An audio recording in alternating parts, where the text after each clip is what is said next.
I am so excited today. Bob and Charles, they have actually asked us into their home to do this interview. It's the first time I've done an interview outside of the Baguette Bound grounds, and I feel really honored to be welcomed here and that they've brought us to have a conversation today about several things that we get a lot of questions about. One being moving from a major metropolitan area to a village of, I think it's around 2,000, Montflancon here? If you count the outside part of the village. Okay.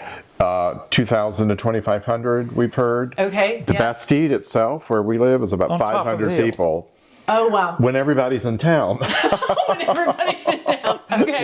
Yeah. So we went, I don't know how big Palm Beach, Florida is. Palm Beach, yes. I've been saying Palm Springs. That's in California. Palm Beach is huge. It's huge, yeah. So it's Palm Beach County, just north of Miami. It's millions of people. I mean, that whole part of Florida. Big change. Yes. So we want to talk about what that's felt like. And, also we get lots of questions from same-sex or LGBTQ people and couples moving to rural France.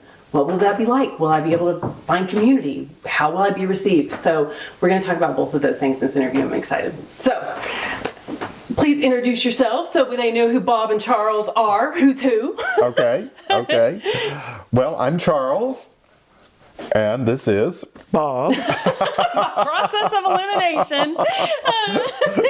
So to start with, tell us, what was life like in Florida? What kind of life were you living before you moved here? Well, I love the beach. Mm-hmm. We both like things like really good music, all kinds of entertainment. We love to decorate houses. We've done 5 in the 5 years we've been together.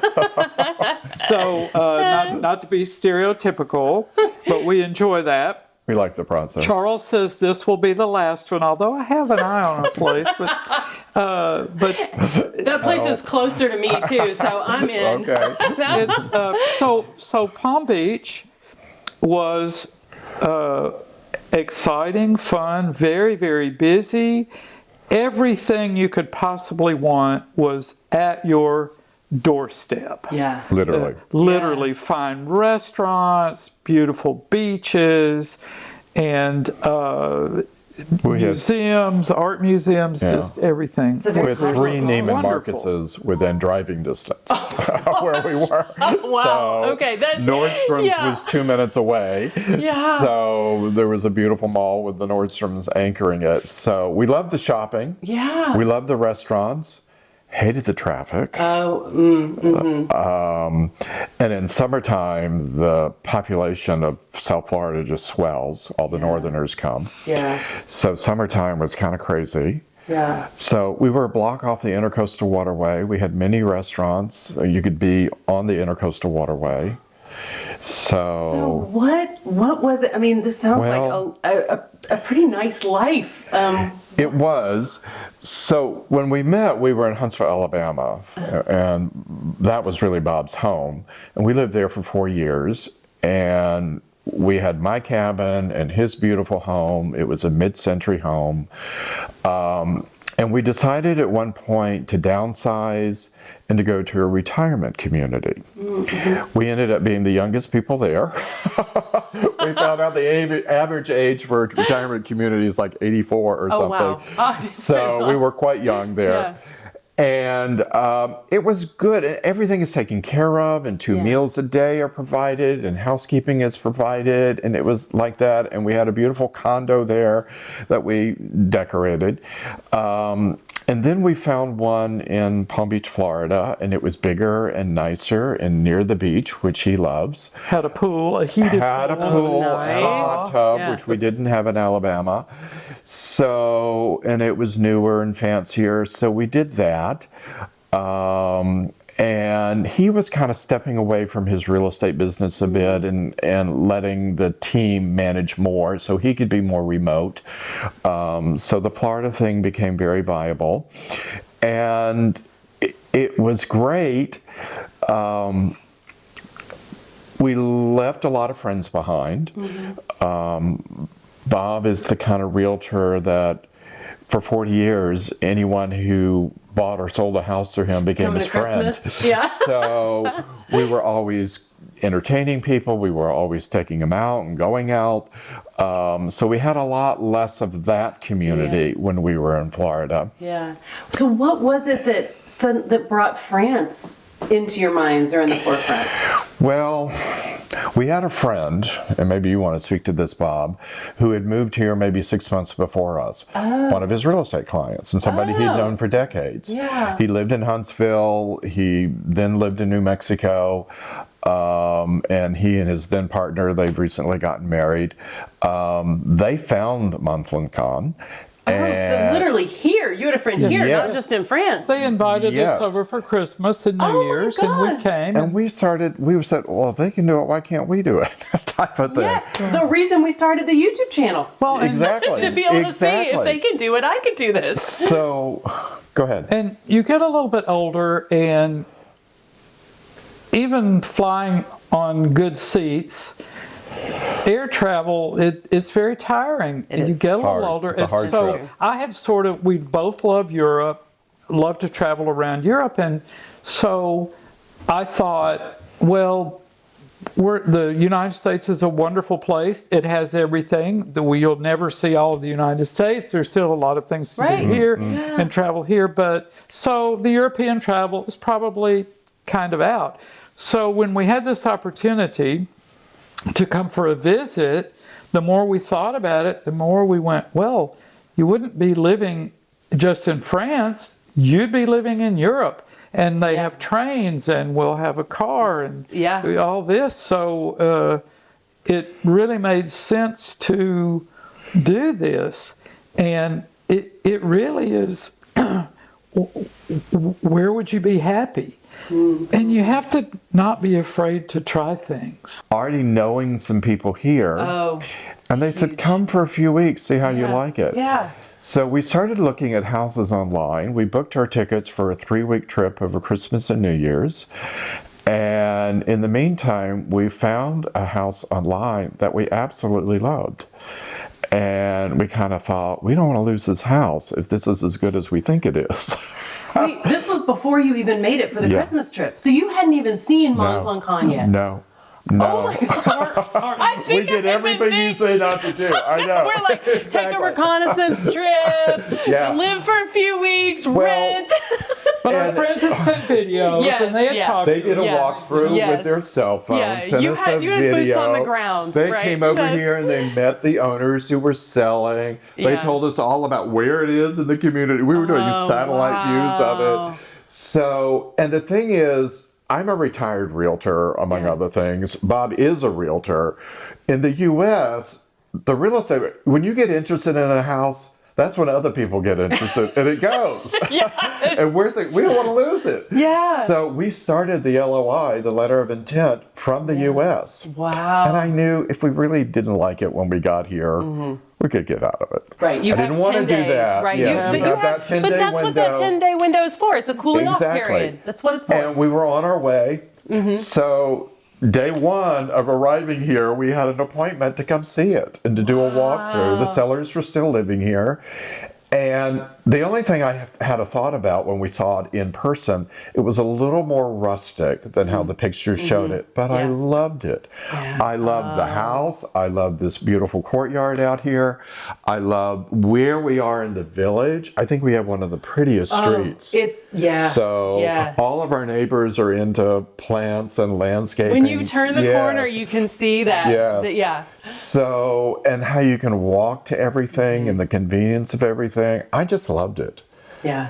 We came at Christmas, cold, short days, Wet. dark, sometimes, wet, rainy.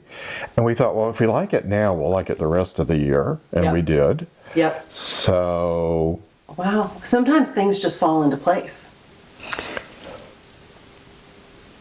Well, that's how the universe works. I won't get into the philosophy, but it's the spiritual side of things. So you've got to really, the most important thing is how you feel about it. I know a lot of people say using your gut, means gave up thinking, but I disagree with that. I disagree too. I think you when you really take a look deep down, there's how emotionally, I'll get emotional, do you feel about it in making that decision? And every step just felt like, that's being handed to us. Yeah. That works.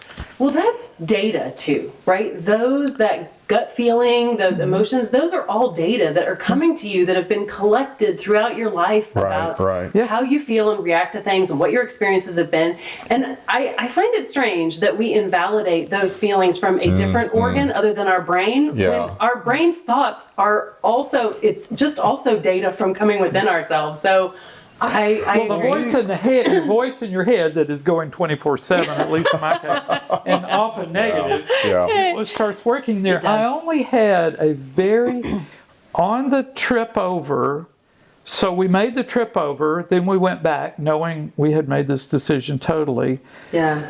And then we had a one-way ticket, then back. So on the first trip over for Christmas time, on the plane, I had a little 2-minute. What are we doing? This is so huge. Yes. And once that was gone, I've never had the slightest. Really? And I've never lived anywhere where I felt safer. Wow. Even when we go to Bordeaux, we go to Toulouse, we went to Limoges, we're traveling all over. I never once, and certainly in our village, have felt even uncomfortable for a moment. Oh, that's wonderful. And it's, for me, I felt that way about Juliana, and personally, and I didn't realize how much it was missing for me until I felt that here. Wow. Yeah.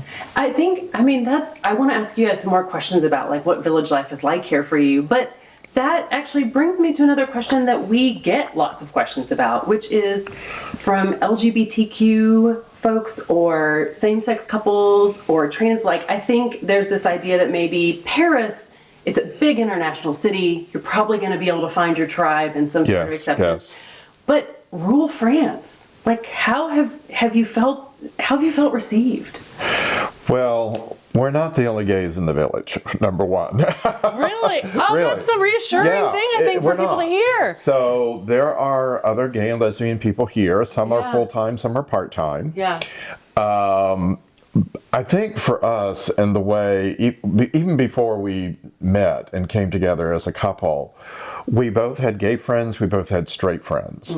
It was never for either of us about we want an exclusive gay community. Yeah. We just don't identify that way or connect that way. We like people. Yeah. If you're gay, you're gay. If you're straight, you're straight. We just like people. Yeah. So if we have something in common, if we can connect, if we've got something to talk about, we're going to be good in that way. Yeah. And that's how it's been here.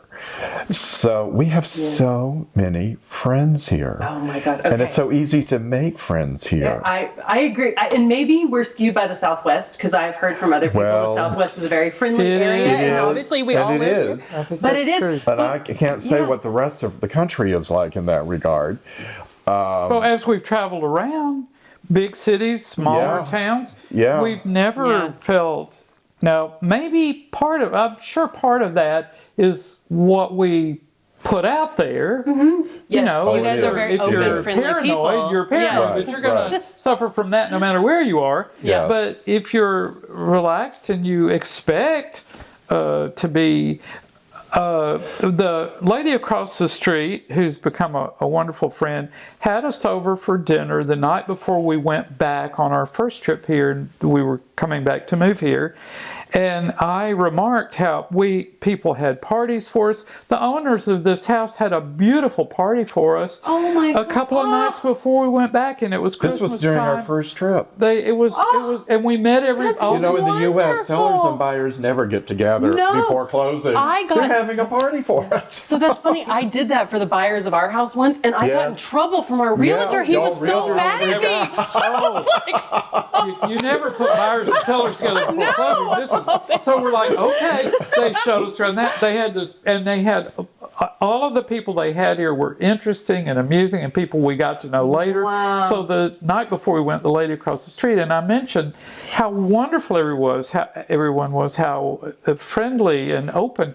And she said, well, Bob, it's a very small village, so we have to be friendly and welcoming. And besides that, we are. It's so true. Beautiful. I could give a bunch of examples, but there was one recently where we met a lady at a dinner party at our French tutor's house. She did this beautiful dinner party, and there was somebody there we met for the first time. And Bob played the flute, and she really connected with us, as I want to have you over for a Thai meal sometime. She does Thai cooking. And in the U.S., people are all the time saying, let's get together, or let's meet for coffee. And it's just a nice thing to say. Yeah. They don't mean it.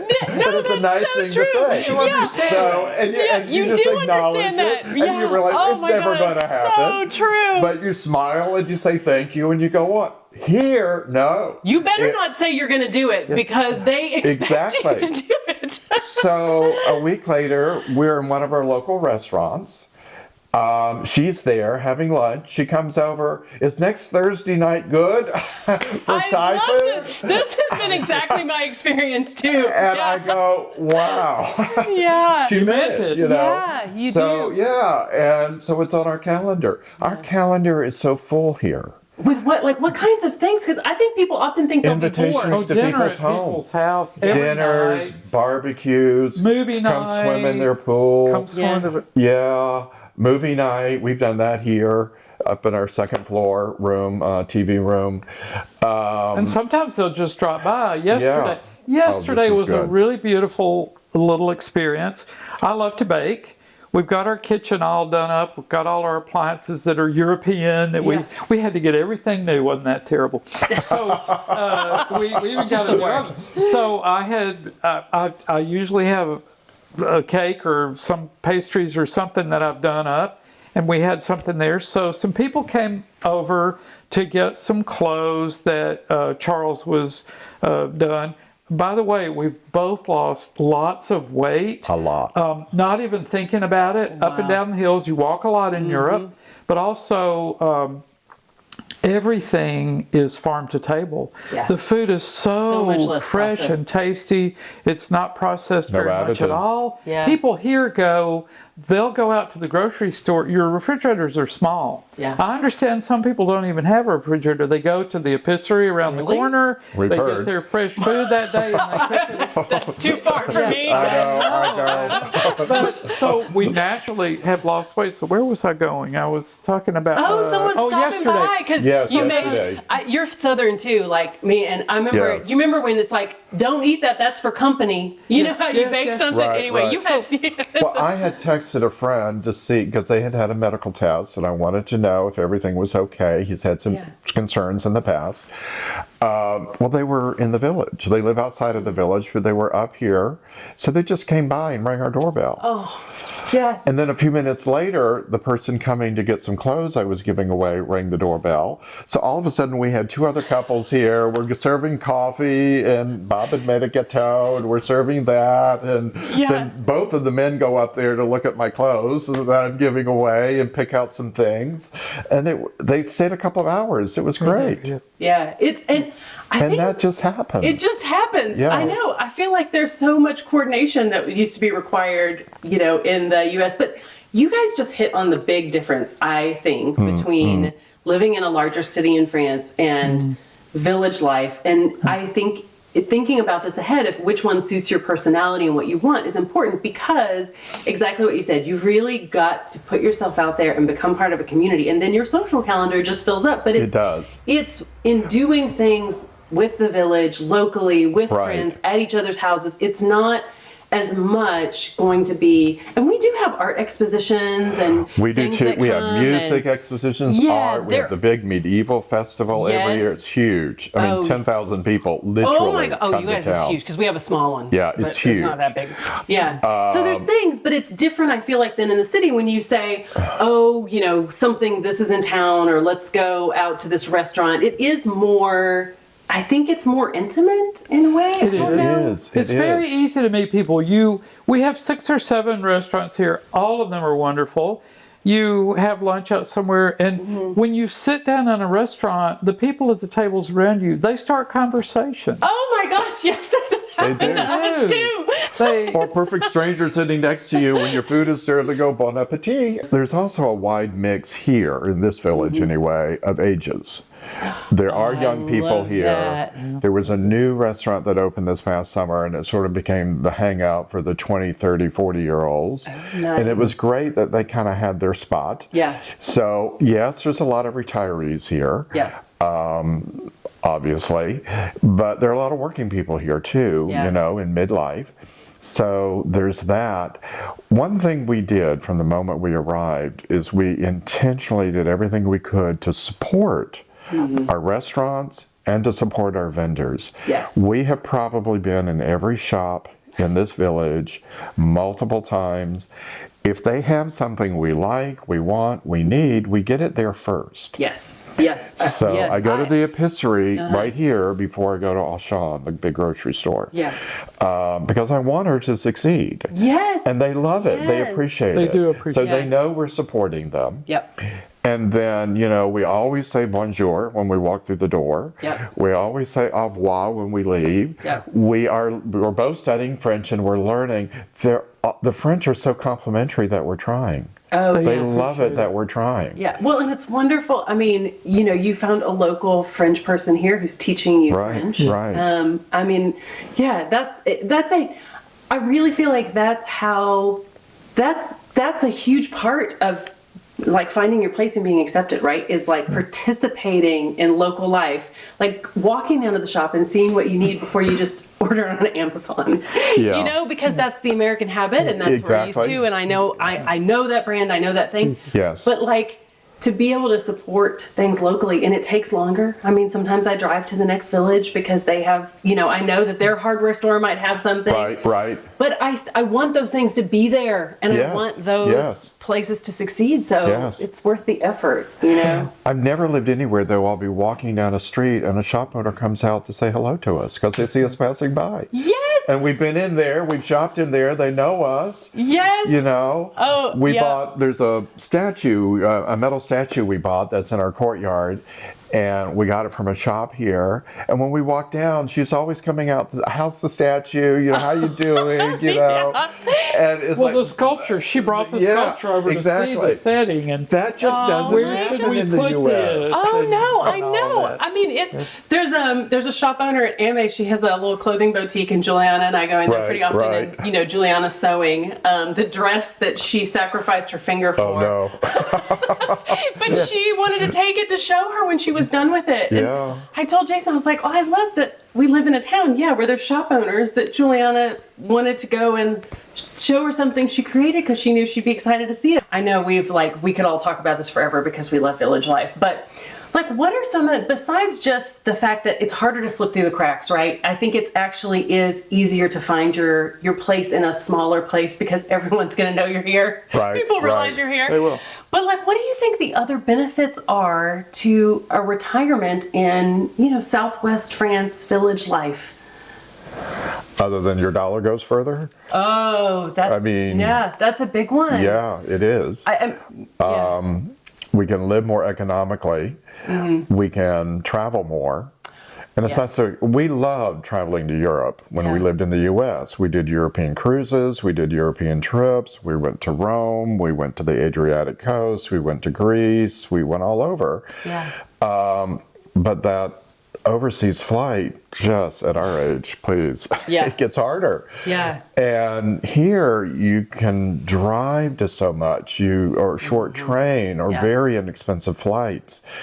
You know, we're a 3-hour drive from Spain. Yeah. A 4-hour drive from Portugal. Yeah. a little further into Italy, Switzerland. To say nothing of biking or walking through the beautiful countryside. Yeah. Yeah. Just And there's so much around here. We thought we'd be going to Italy and Spain and all this. We haven't made it yet because there's so much right here we want to do. We made a whole video I know. about I that. saw that video. We And just I don't get even it. live I in that, totally yeah. get it. You know, and Bob, we haven't made it to Paris yet. I mean, we've been to Paris Right, before right. in our previous lives, but since living here, Yeah. we haven't made it up to Paris yet Yeah. because we go into the Dordogne or we go down to Po, and we're going to Po next weekend. So it's not boring in the countryside, is what you're saying. No, not boring. Yeah. Not boring at all. And, you know, what you just mentioned, I think, is like life in the French countryside. You can have a really high quality of life for what I think is a really reasonable Yes. cost of You living. can. Yes. You can. Yeah. Yeah.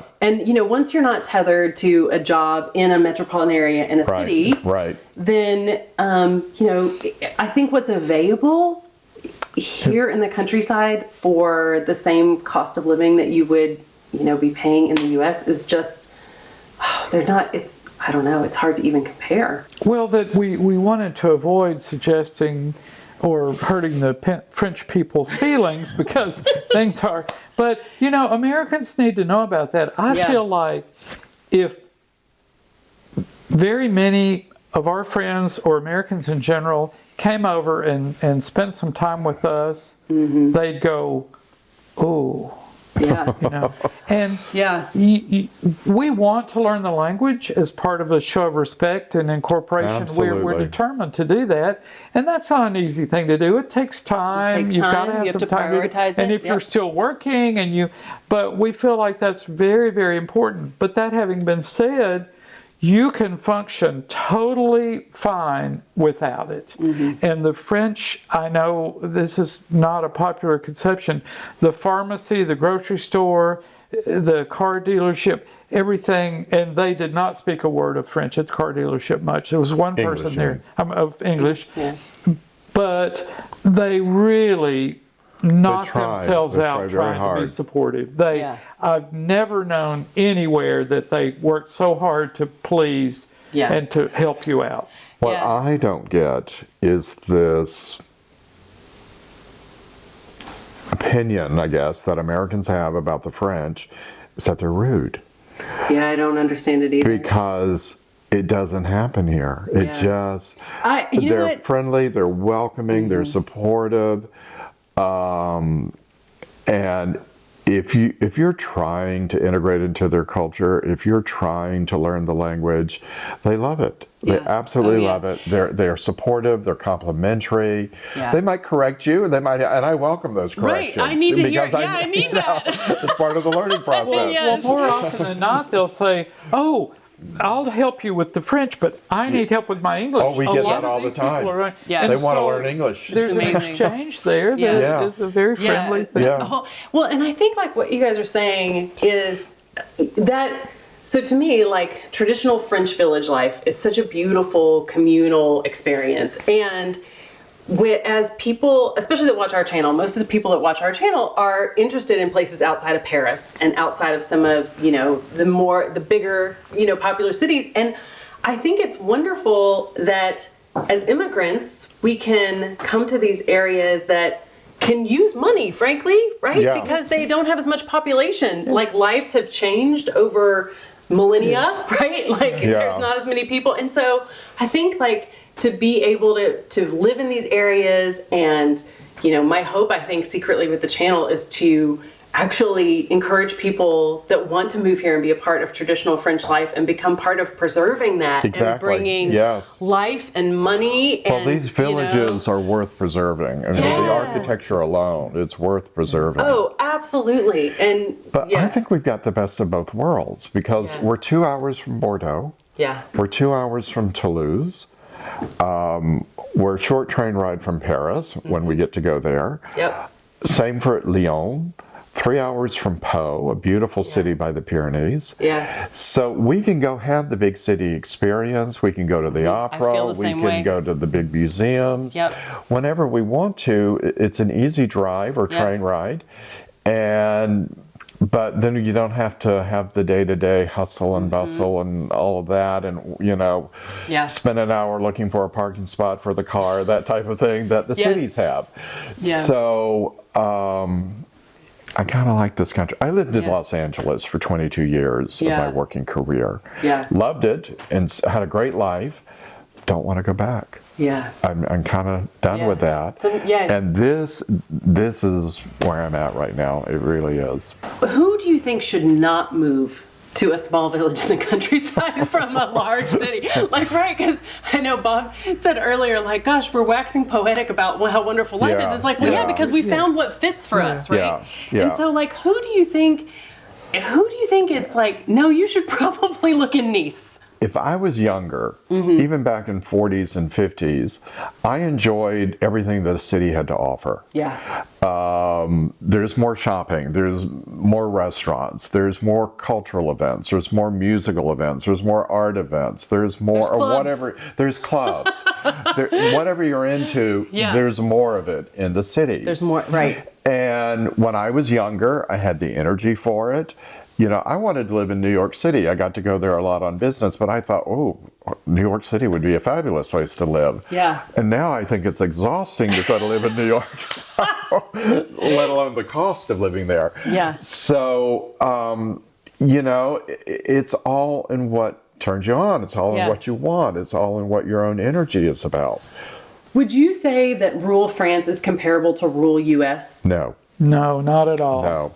Okay. Totally different culture. Yes. Without shortchanging either side, differences are fine. And so that's what Charles is saying. You've got to match up. I know it sounds a little bit like we just went, this sounds like a good thing, let's just do it. And no, there was a lot of thought that went into it. And I think really there were years of who we were becoming that really led us that way. So again, spiritually, you've got to look at who at this point you are, and if you can, who you want to be in the next 2, 3, 5, 10 years. Yeah. What do you want your life to look at? Well, living in a quiet village where everyone is friendly, where things are affordable, certainly was appealing to us. It became a no-brainer. I just wanted to say, I think one of the most important things about, as Americans, leaving the U.S. and moving to France, don't try to recreate your American life here. Oh, this is why I interviewed y'all. Don't try to bring everything you love and like, which is fine about America, and expect to find it here or expect to recreate it here. I think that's one of the keys to happiness here. It is. Yes. We were at a brocante a few months ago, and I think they were British. Anyway, they heard our American accent. They said, Americans living in France. We said yes, and we love it. And the only question they wanted to ask us, what do you miss about America now that you're living here? Yeah. And in honesty, nothing. Yeah. And we had so many things we loved there. Yeah.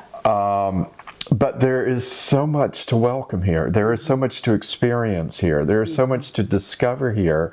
Yeah. I don't have time to think about, I don't get, as much of this food or this type of thing. They don't have You half really and half. don't miss tacos? I don't. I love tacos. But you make them. And there are some Americans here that do Mexican night. We've had So, You got to give me an invitation to that, okay?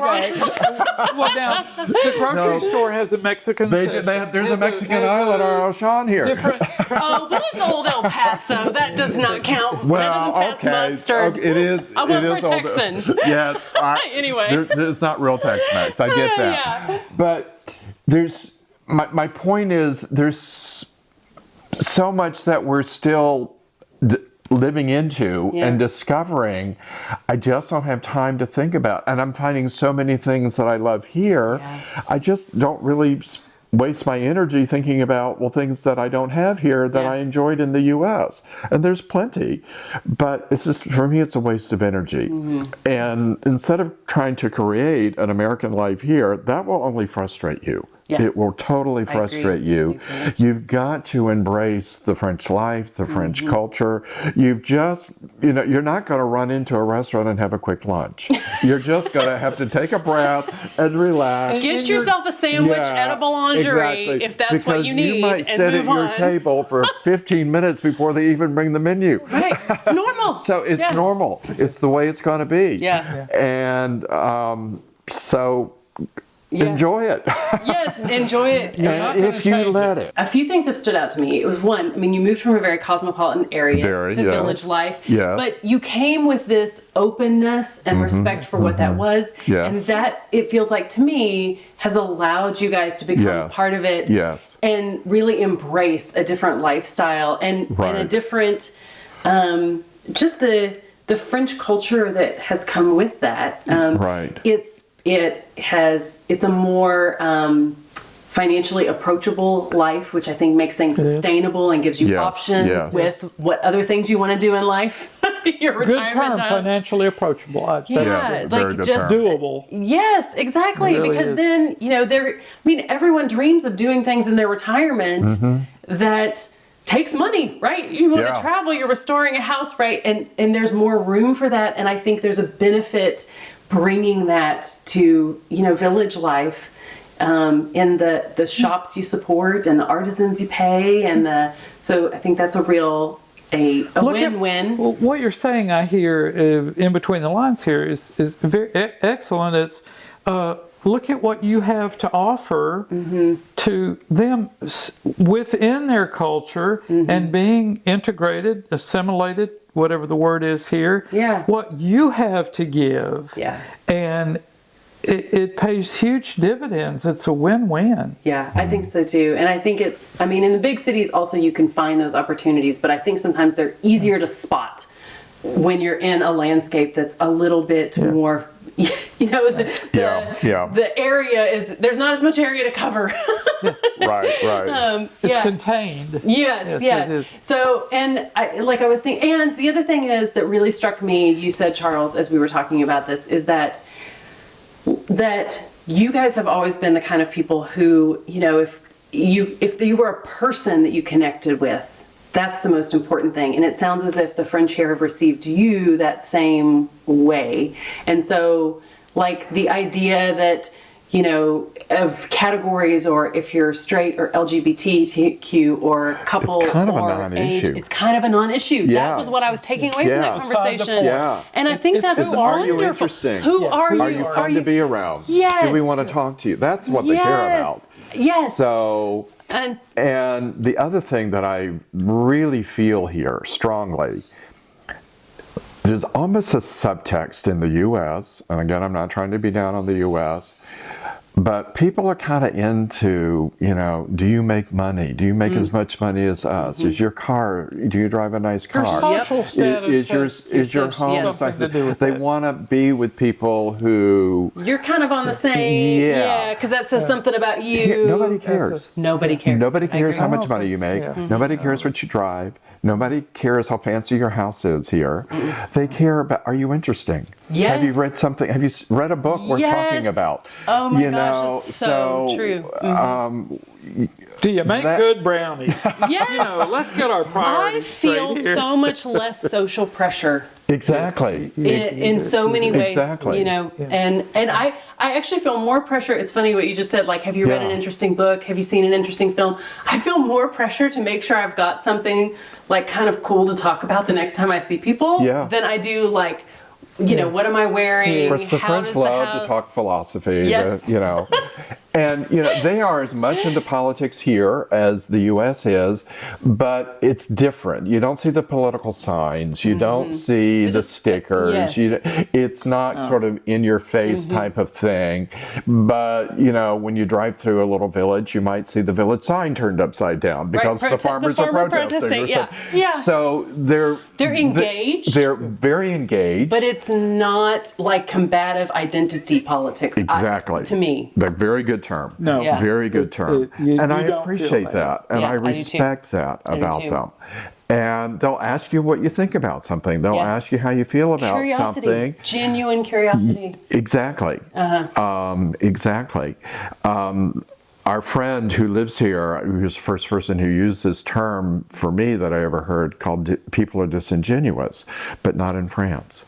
So they are curious. Yeah. They do want to know. There's a seeking to understand. There is. That I just deeply appreciate. Yes. And that's one of the reasons we feel like we have found our tribe, that we are in the right spot, that we're where we belong. Yeah. And Bob said at first when we got here that he's never been in a place where he felt more at home, where he felt more welcome, where he felt more accepted. Appreciated. And appreciated, yes. Really appreciated. Wow. To me, it's together with accepted, but also it's much more. To feel appreciated, just who you are. And to draw you out and speak in that way.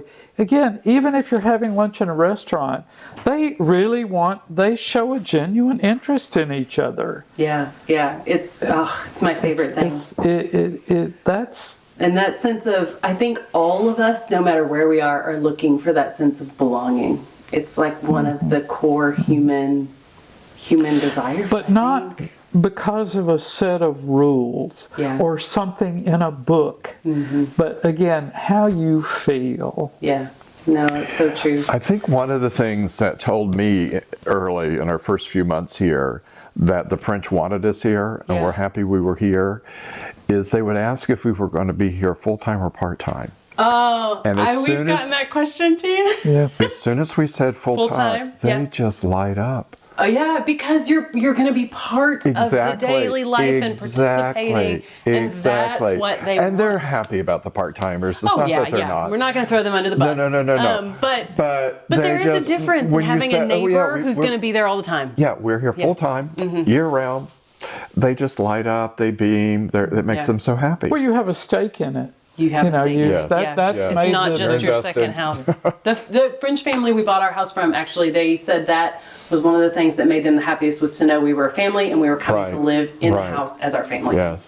So, okay, well, we should wrap it up there. All right. But thank you so much for just sharing the experience, because I think that's one of the things that, oh gosh, we need other humans. It's like seeing that they're doing things and helping us understand what it might be like for us and being able to see ourselves maybe in those people. And so I appreciate you guys taking the time to do this so that other people watching this can feel that. You're most welcome. I would just like to put on here somewhere my favorite quote from Helen Keller, if you're considering a move. Life is either a daring adventure or nothing. Yeah. Absolutely. Yeah. And well said. I think, like, you have what it takes for the daring adventure. Go for it.